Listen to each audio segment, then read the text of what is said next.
बाबू हैं अच्छा कर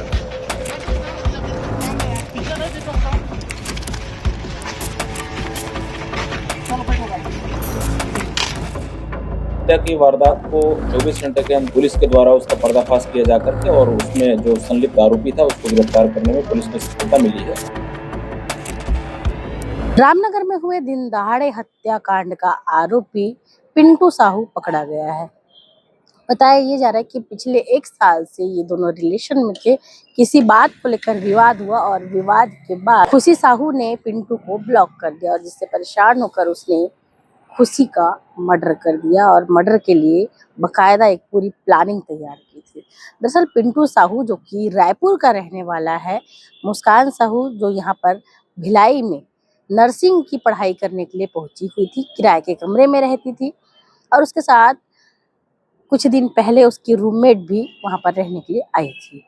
इसी दौरान जो है उसका जो प्रेमी था यानी कि पिंटू, उससे बातचीत बंद हो गया था। बातचीत बंद होने के बाद पिंटू उसका पता खोजते खोजते उसके घर पहुंचा, उसके रूममेट से उसका नंबर लिया और इससे पहले भी उसने कई बार बात करने की कोशिश की लेकिन वो बात कहीं से नहीं कर पाया। नंबर जब उसने लिया तो उसे पता चला कि ये नंबर भी खुशी ने ब्लॉक करके रखा है, जिसके बाद उसका गुस्सा सिर चढ़ गया और उसके बाद उसने खुशी साहू की मौत की प्लानिंग बना डाली और इस प्रकार से तैयारी की कि 2 कपड़े पहनकर वो आया था क्योंकि उसे पता था कि जब वो खुशी को मारेगा, चाकू से जब बार-बार गोदेगा तो खून के धब्बे उस पर पड़ेंगे। इसलिए वो कपड़ों के अंदर और कपड़े पहनकर आया था, अंदर हाफ पैंट यानी चड्डा और अंदर शर्ट, उसके ऊपर एक और कपड़े।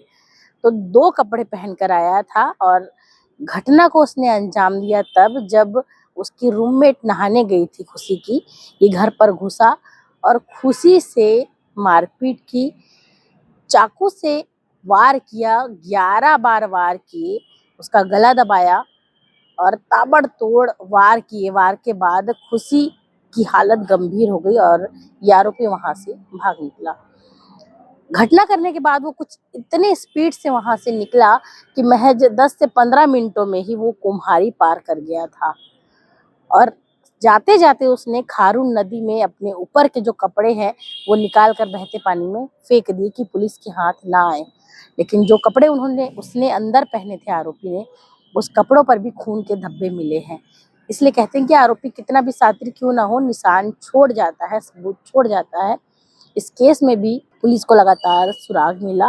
पहले ही शक जताया जा रहा था उसी पर कि इसका कोई पूर्व प्रेमी है और जिसके वजह से जिसने ये घटना को अंजाम दिया। लेकिन पुलिस का जब शक पुख्ता हुआ तो पुलिस उसे तलाशते हुए रायपुर पहुंची, लेकिन वो रायपुर पहुंचते ही अपना मोबाइल बंद कर चुका था। पुलिस उसके मोबाइल ट्रैक करने में असमर्थ हो रही थी, तो पुलिस ने फिर उसके रिश्तेदारों का जो मोबाइल है वो ट्रैक करना चालू किया, उसके दोस्तों का मोबाइल ट्रैक करना चालू किया और पुलिस को टेक्निकल साक्ष्य मिल गया और पिंटू साहू को गिरफ्तार कर उसका जुलूस भी दुर्ग पुलिस ने निकाला और इस सारे घटनाक्रम का खुलासा आज प्रेस कॉन्फ्रेंस के माध्यम से किया कि किस प्रकार से इन दोनों के बीच रिलेशन था और रिलेशन के बाद खुशी उससे नाता तोड़ना चाहती थी, वाद विवाद हुआ, वो बातचीत नहीं करना चाहती थी और इसी से परेशान होकर पिंटू साहू ने एक बड़ी साजिश रच डाली। इस पूरी घटना के बारे में पुलिस ने क्या कुछ जानकारी दी है, आगे आप बाइट के माध्यम से देखेंगे। तब तक बने रहिए हमारे साथ। दैनिक चिंतक के लिए मैं भारती। रामनगर थाना क्षेत्र में कल रामनगर में एक हत्या की वारदात हुई थी। उस हत्या की वारदात को 24 घंटे के अंदर पुलिस के द्वारा उसका पर्दाफाश किया जा करके और उसमें जो संलिप्त आरोपी था उसको गिरफ्तार करने में पुलिस को सफलता मिली है। कल 10 जुलाई को लगभग 12:30 बजे के आसपास पुलिस को सूचना मिली कि रामनगर में लकड़ी टाल के पास खुशी साहू नाम की एक 20 वर्षीय युवती की अज्ञात व्यक्ति के द्वारा हत्या कर दी गई है। उसको चाकू मारा गया था। तत्काल वहां से उसको उपचार के लिए सुपेला डिस्ट्रिक्ट हॉस्पिटल ले जाया गया था, जहां उपचार के दौरान उसकी मृत्यु हो गई थी। प्रकरण में पुलिस के द्वारा त्वरित कार्रवाई करते हुए और उसमें मर्ग कायम किया जा करके और एक हत्या का अपराध कायम किया गया था।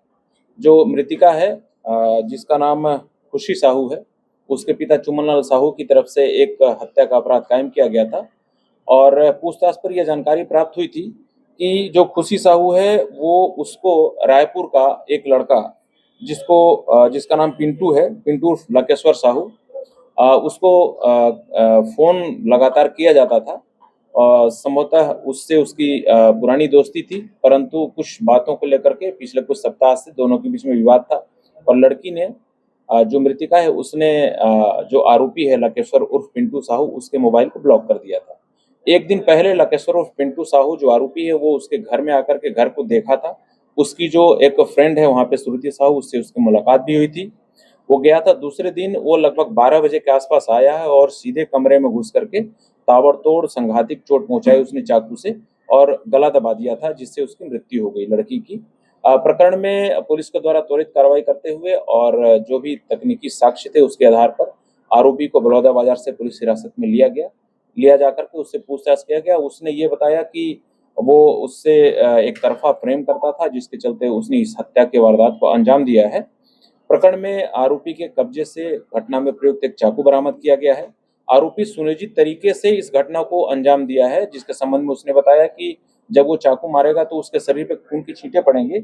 इस उद्देश्य से उसने 2 शर्ट और एक जीन्स पैंट पहना था, जीन्स पैंट के अंदर बरमूडा भी पहना था और जब वो जाने लगा यहाँ से तो खारून नदी में जो एक शर्ट था ऊपर का जिसमें खून लगा था, खून आलूदा जीन्स पैंट और जूते, तीनों को उसने नदी में फेंक दिया था और परंतु उसके जो अंदर एक शर्ट था उस शर्ट में भी खून के दाग थे, जिसके आधार पर उस जो शर्ट था पहना हुआ उसको भी पुलिस के द्वारा जब्त किया गया है। आरोपी घटना कारित करके बहुत तेजी से यहाँ से गया है। लगभग 15 से 18 मिनट के अंदर वो घटना स्थल से, जो हमारे पास टेक्निकल इनपुट मिले हैं उसके आधार पर, 15 से 18 मिनट के अंदर वो कुम्हारी जो टोल प्लाजा है उसको क्रॉस कर गया था। तो रास्ते में जब हम चेक किए, ये टेक्निकल इनपुट मिला, वो भी बहुत सहयोग किया हमारे विवेचना में और आरोपी की गिरफ्तारी में। इस प्रकरण में आरोपी को हम गिरफ्तार किए हैं और उसको आज न्यायिक रिमांड पर भेजा जा रहा है। धन्यवाद। आप देख रहे हैं दैनिक चिंतक। आगे की अपडेट के लिए बने रहे हमारे साथ। हमारे चैनल को लाइक, सब्सक्राइब और शेयर करना ना भूलें।